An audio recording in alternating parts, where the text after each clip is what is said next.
Hi again. We're back for the final week of the regular season. Yes, it's gone that fast. Week 12. It might be week 13, I guess, if you count the off week, but it's Georgia Tech week. So, everybody's aware of how big that is, especially these two guys, Russ Tanner and DJ Shockley. They played in the game. They played against Georgia Tech. So, guys, we'll start there.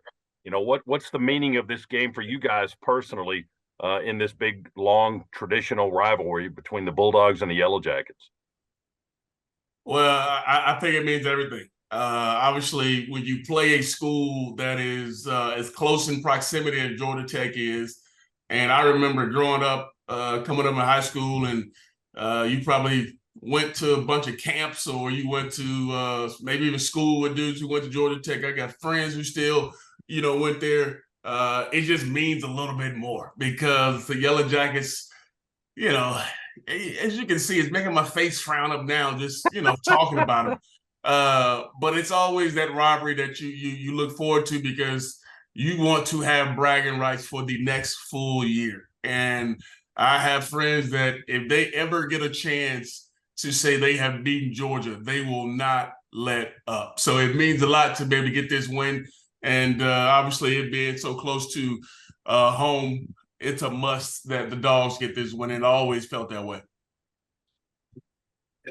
When you rank the rivalries that Georgia has, everybody has a team they dislike the most. Everybody has a team they want to beat the most. But those answers can change.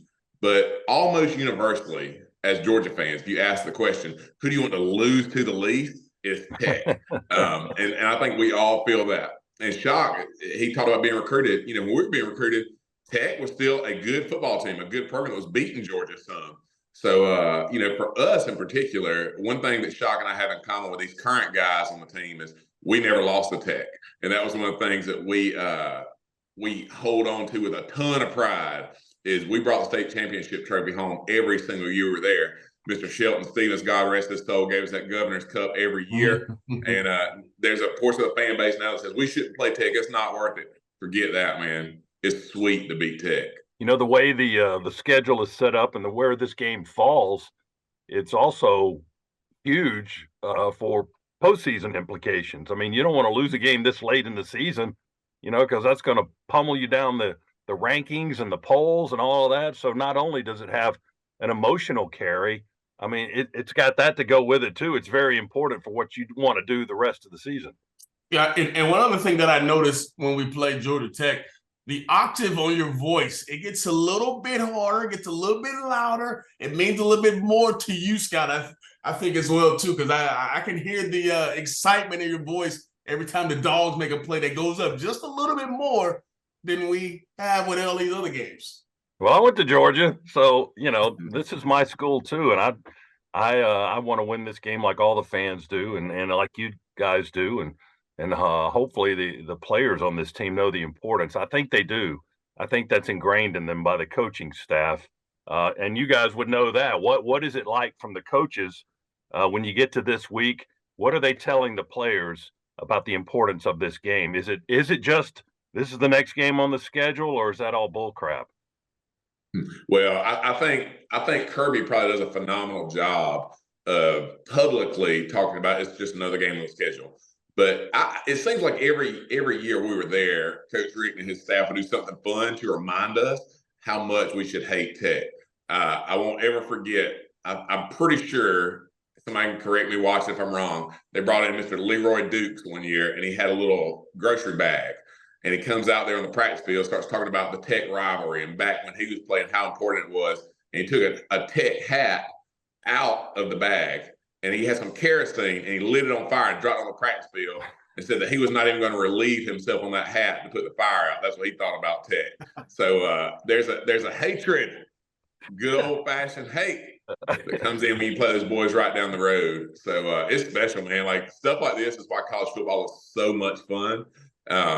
And I don't know. I don't look forward to the days of it being a good rivalry again because I love beating the crap out of the Nerds on 10th Avenue. But, Georgia's been so dominant now for the last 2 decades that it's fun to sit in our seat.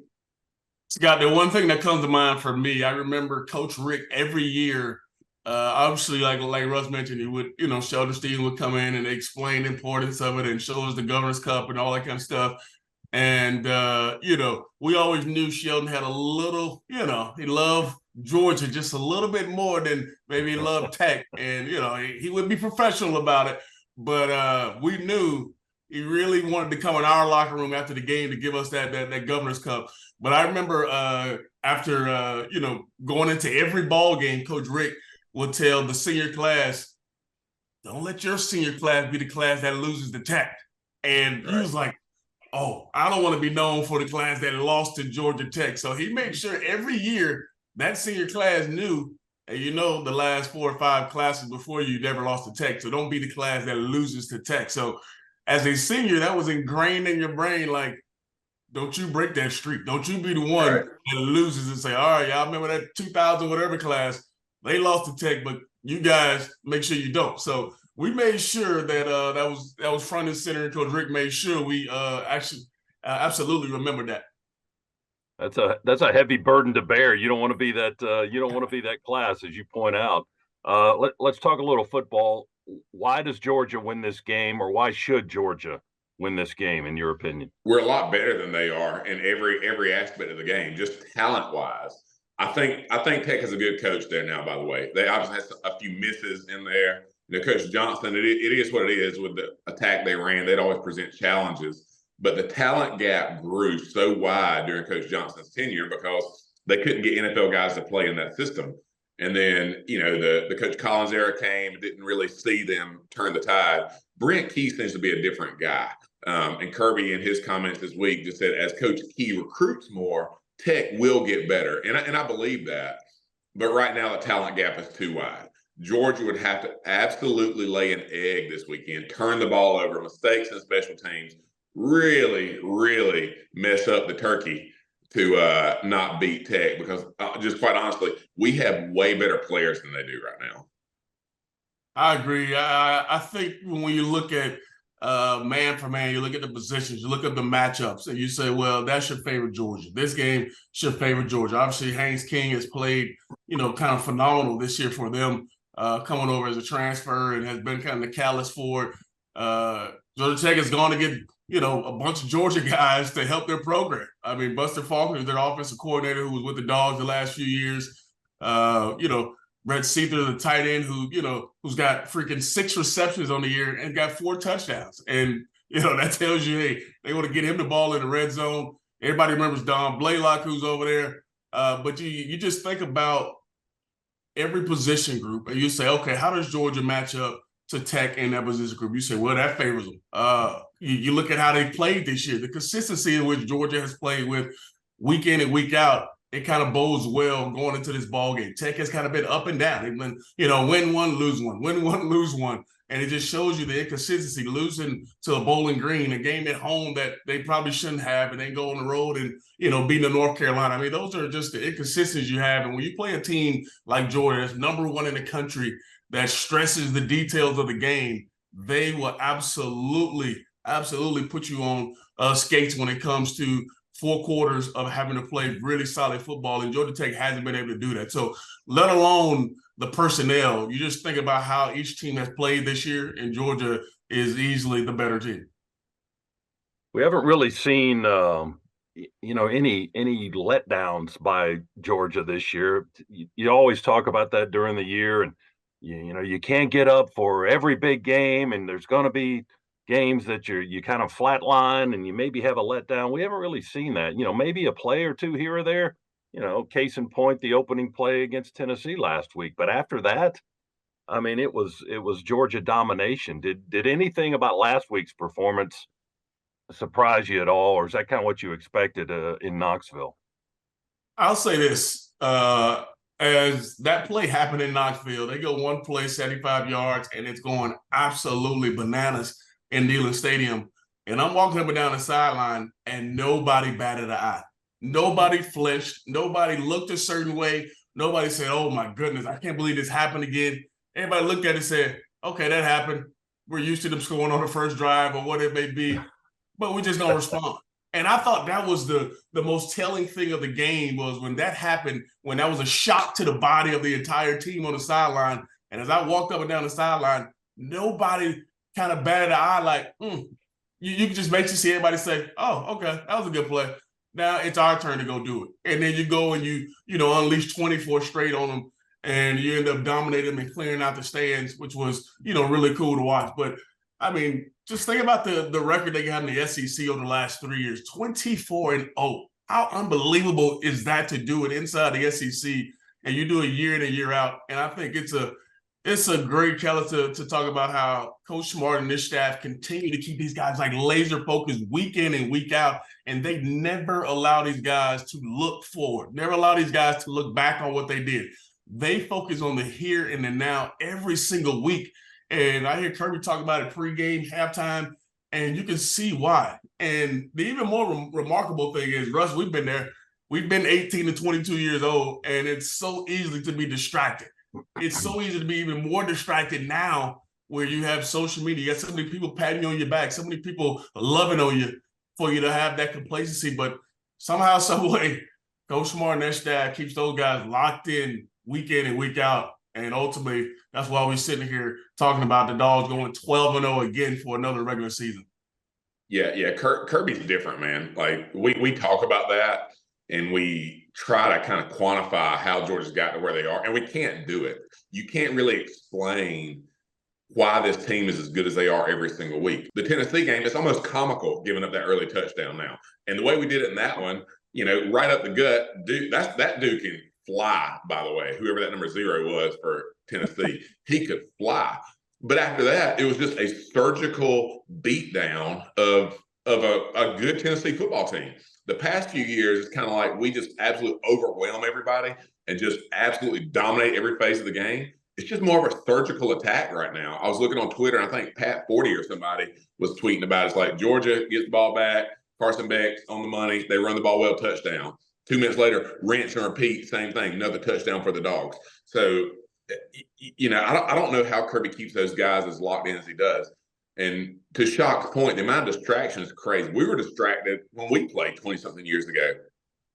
And now, not only is it the social media, the NIL, the agents being involved, more access to players than ever. So the fact that this locker room seems to be as cohesive as it is, as locked in as it is, and then they respond to getting punched in the stinking mouth, which is what Tennessee did to them on the first play. And they just took the punch and stood right back up and attacked. It was beautiful to watch. I watched how Georgia responds after the team scores on us. And you saw, as long as we move the ball and look good and can kind of go back and forth with them, you feel like we're going to be all right because our defense is going to get a stop. We just didn't know they were going to be like a daggum boa constrictor and just stinking choke Tennessee until there was no life. And their fans cleared out in the third quarter. It was beautiful. How does Georgia win this game against Georgia Tech on the field? What do we do to win this game? Anything different from what we've done all season? Or is it just, you focus on the run and you let Carson Beck do his thing with the passing game and you play dominating defense? Is it the same formula that we've seen for most of the year?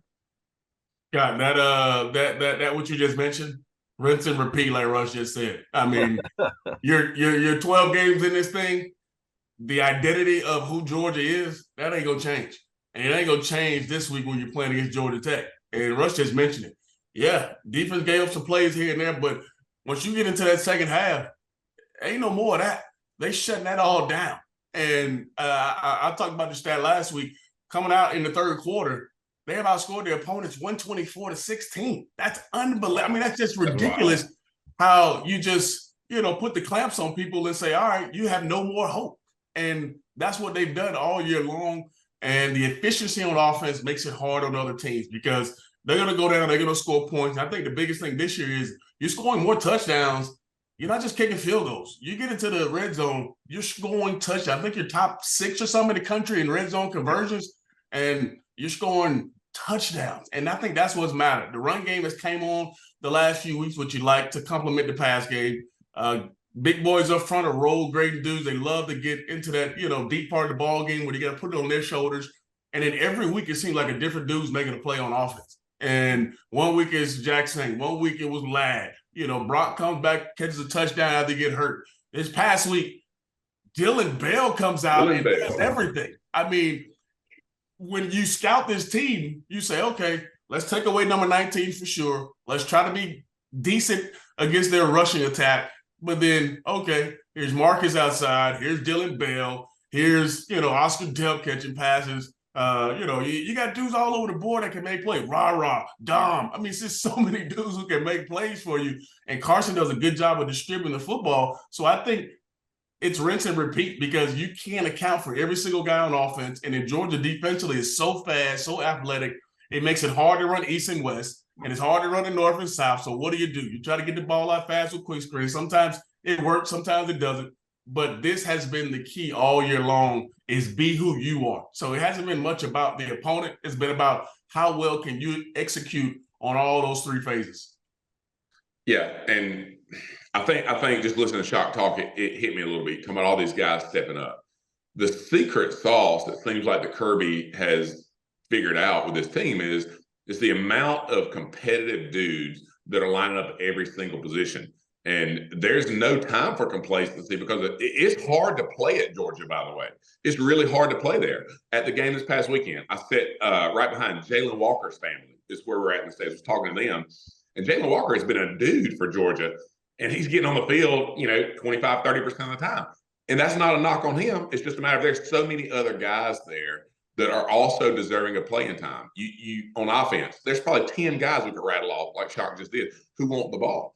So if you don't come in every single week and have great practice where you're locked in, you don't play. Somebody else is willing to play.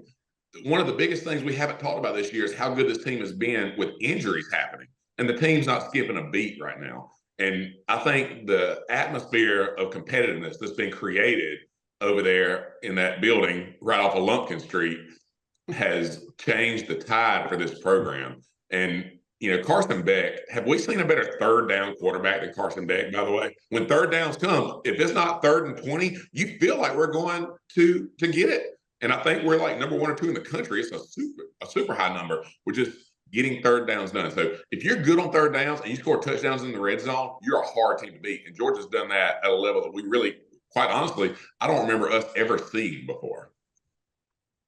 I believe that third down conversion rate, and Shock, you may have the stat in front of you. It's about 55% or something like that. I mean, it's ridiculous. Number one in the country.